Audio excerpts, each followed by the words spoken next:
Every day, hundreds of people flock to the Capitol in Washington, D.C., attracted only by power. You're going to have political action committees who are unable. Any letters or constituency mail? That power has accumulated here over the past 50 years at the seat of government of the most powerful nation on earth. Bill Hendricks from my staff. How do you do? Glad to meet you. See you. How are you? What are you talking about? Guns?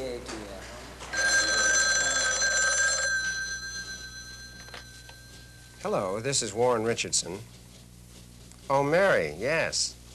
What's on your mind? Warren Richardson makes his living by knowing who has power and influence to trade. Get the word. I'll be here waiting for you. He's a lobbyist. Thanks a lot. Bye. The official administration position on this bill, however, is that its consideration would be premature at this time in view of the president's... He trades with people like these, members of the House Committee on Agriculture. They make some of the laws and regulations that, among other things, control the food we eat. They are elected officials who have the power to spend billions of dollars of our tax money. We always took them out. It takes all of page 2 and it takes all of page 3.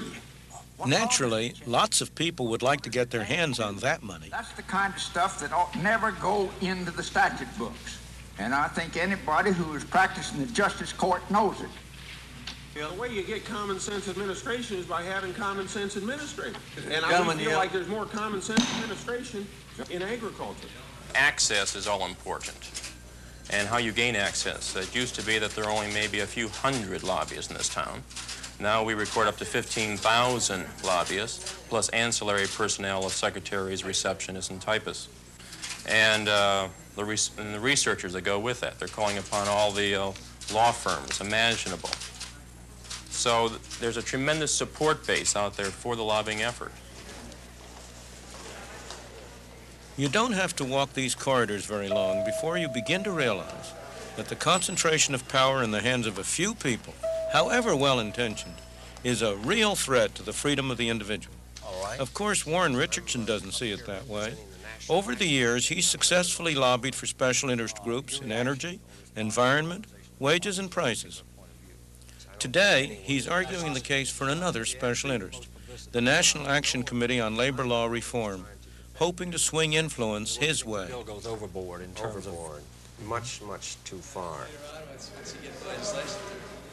There's hardly a time when the corridors of congressional office buildings are not peppered with people waiting for their chance to see and influence the elected men at the center of power. Set aside within that legislation for funds for communities of 50,000 and under, the goals of the existing law and certain statutory paperwork requirements are often very unrealistic for smaller communities.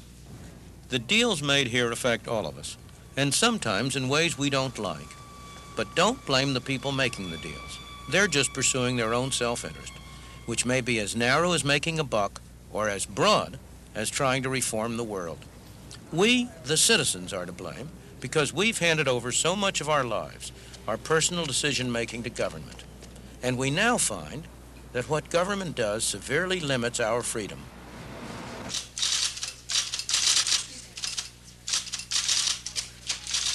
The leather and wood-paneled official offices of a congressman in Washington, D.C. It's the mecca of those who try for behind-the-scenes influence. The acknowledgement. Weaving his way between special interest groups can be tough for a politician. To stay in office, he needs votes. To get votes, he often has to make deals.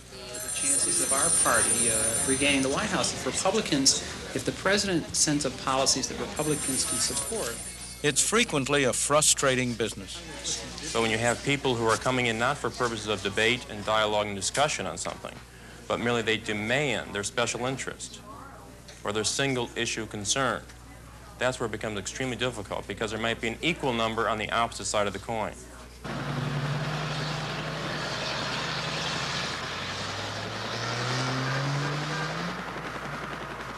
Every time I come to Washington, I'm impressed all over again with how much power is concentrated in this city. But we must understand the character of that power. It is not monolithic power in a few hands, the way it is in countries like the Soviet Union or Red China. It is fragmented into lots of little bits and pieces, with every special group around the country trying to get its hand on whatever bits and pieces it can. The result is that there's hardly an issue in which you won't find government on both sides.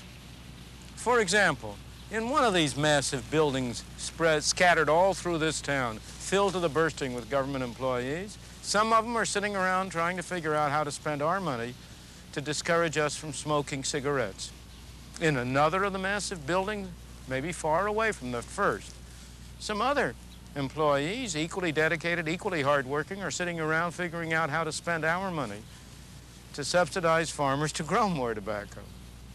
In one building, they're figuring out how to hold down prices. In another building, they've got schemes for raising prices, the prices farmers receive, or import prices, or keeping out cheap foreign goods. We set up an enormous Department of Energy with 20,000 employees to encourage us to save energy. We set up an enormous Department of Environmental Protection to figure out ways to get cleaner air involving our using more energy. Now, many of these effects cancel out, but that doesn't mean that these programs don't do a great deal of harm and that there aren't some very bad things about it. One thing you can be sure of, the costs don't cancel out. They add together.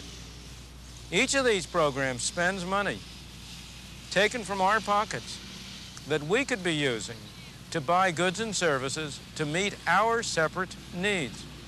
All of these programs use very able, very skilled people who could be doing productive things. They, all of them, grind out rules, regulations, red tape, forms to fill in.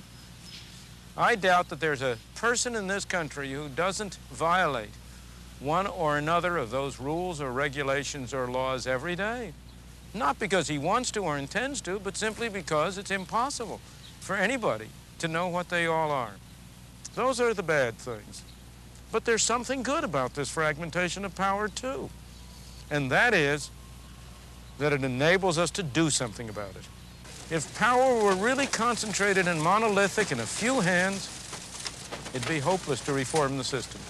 But because it's fragmented, because it's split up, we can see how much waste there is, we can see how inefficient it is, how the left hand seldom knows what the right hand is doing.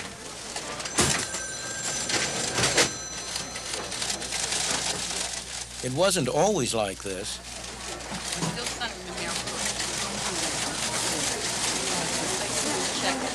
The armies of bureaucrats administering our lives, making our decisions, spending our money, all supposedly for our good.